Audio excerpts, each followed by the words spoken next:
তো সেই পাল এক পাল পার ডে টার্নওভার কত বস্তা হয় আপনার? 80টা 90টা 100টা 100টা বস্তা। আপনি গাড়িতে করে নিয়ে আসেন, কোনো চালান নেই?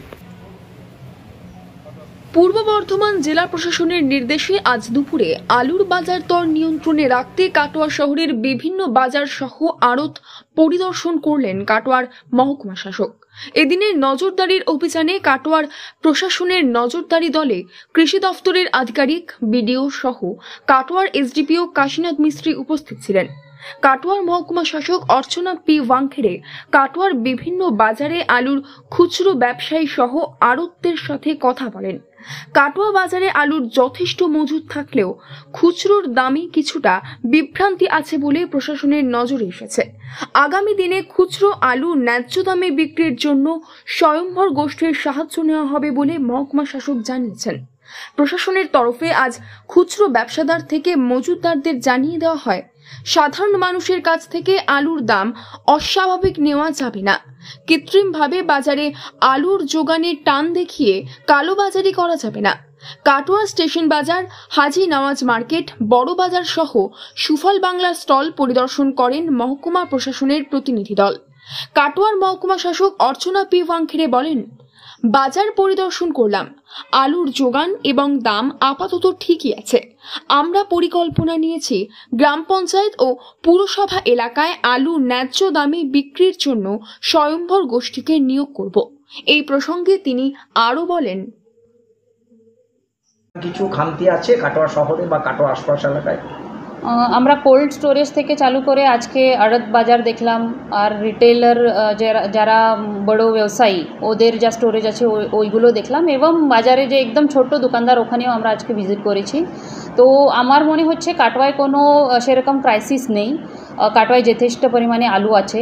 যে দেখতে পাচ্ছি কি একটা চেনে যে রিফ্লেক্ট হওয়ার কথা ছিল কস্ট, ওইটা খুব একটা ভালো কনক্লুশনে আসতে পারছি না। কোথায় গুসকরা থেকে আলু আসছে, কোথায় কাটোয়া থেকেই আসছে।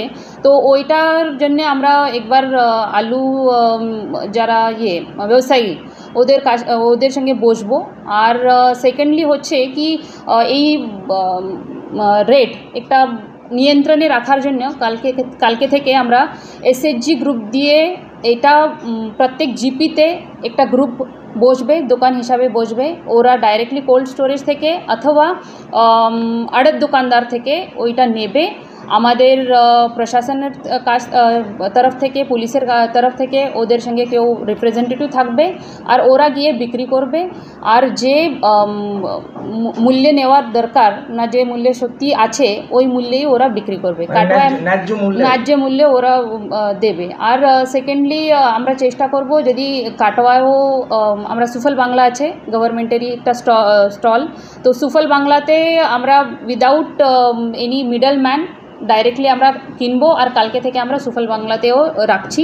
যথেষ্ট পরিমাণে আলু আছে, মার্কেটেও আছে, আর গভর্নমেন্টের আউটলেটেও থাকবে। দাম নিয়ন্ত্রণের জন্যই এটা করছেন? হ্যাঁ, দাম নিয়ন্ত্রণের জন্য আমরা দেখলাম কি কিছু স্পাইক হয়েছে কিছুদিন আগে থেকে, যে নিয়ে গ্রাহক একটু নেই, দে আর নট কমফোর্টেবল। তো সেই জন্যেই এটা ডিস্ট্রিক্ট থেকে এবং স্টেট থেকে আমাদের যে ইনস্ট্রাকশন ছিল সেই অনুযায়ী আজকে কাজ করেছি, কালোবাজারি যাতে না হতে পারে। এক্স্যাক্টলি।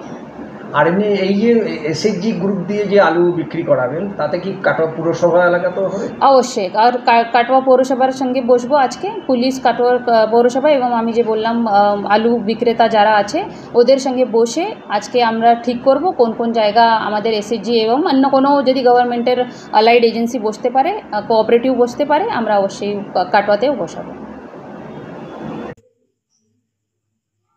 আলুর কালোবাজারি রুখতে কোল্ড স্টোরেজের মালিক, আড়তদার সহ আলুর খুচরো ব্যবসায়ীদের সঙ্গে কথা বলে স্বয়ম্ভর গোষ্ঠীর মাধ্যমে সরকারি দামে আলু বিক্রি করার পরিকল্পনা করা হয়েছে মহকুমা প্রশাসনের উদ্যোগে। যদিও কাটোয়ার মহকুমা শাসক জানিয়েছেন, পরিস্থিতি অনুযায়ী এই মুহূর্তে কাটোয়া বাজারে আলুর যোগান ও দাম ঠিকই আছে। Bureau report, news network 7।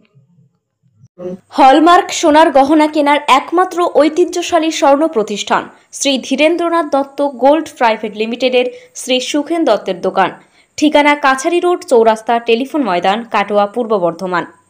Katwa শহরের অন্যতম প্রাচীন ব্যবসায়ী প্রতিষ্ঠান new Shri Gauranga tea store. প্রসিদ্ধ চা ব্যবসায়ী, খুচরো ও পাইকারি চায়ের এই প্রতিষ্ঠান শহরে প্রায় 80 বছর ধরে সুনামের সঙ্গে ব্যবসা করে চলেছে। ঠিকানা কাটোয়া স্টেশন বাজার চৌরাস্তা।